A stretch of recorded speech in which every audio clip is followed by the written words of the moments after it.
Na hiyo itafanyika kama tunaheshimu kiongozi tuliyomchagua, rais wetu. He's a symbol of our national unity. He's a symbol of our strength as a country.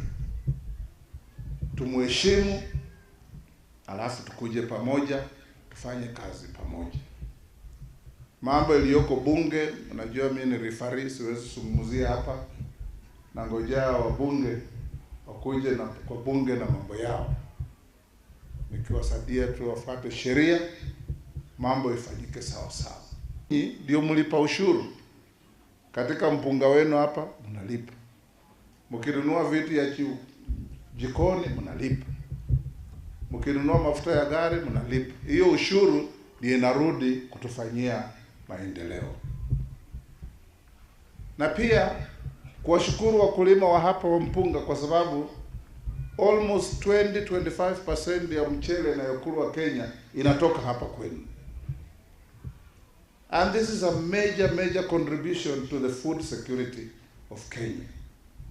Kule kwetu tunalima mahindi, lakini siku hizi nikitembelea watu wangu nikiingia wanakula mchele.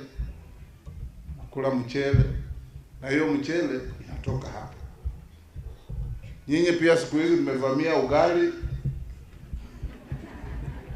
Kila nikitembelea marafiki zangu wa Kikuyu ukifika ugali ndiye inaletwa. Zamani tulikuwa tunakula mix maharagwe na mahindi sijui na mboga. Siku hizi ni ugali tu. Na hiyo ugali sisi tunalima mahindi sana huko kwetu Trans Nzoia.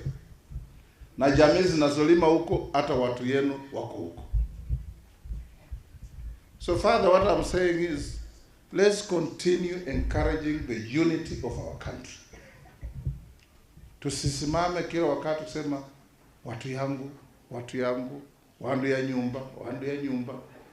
Ukisema wandu ya nyumba na wengine watabaki wapi? Mnasemanga nini? Andu ya nyumba. Mimi wanasikia. Na nyinyi jamii ya Central, nataka tu kuwakumbusha 2007 Mzee Kibaki ameshinda kura. Mpinzani wake ameanza fujo karibu iharibu nchi yetu. Mimi na msichana kutoka hapa anaitwa Karua tulisimama na Mzee Kibaki. Kweli rongo? Tulisimama na Mzee Kibaki kidete kabisa. Tukasema kura imekwisha, Mzee Kibaki ametangazwa kama mshindi, tuende tujenge nchi yetu. Mpaka tukaleta Kofi Annan hayati, tukaleta Ben Mkapa hayati, tukaleta Mama Machel, tukaketi tukazungumza huko Serena mpaka nchi ikatulia.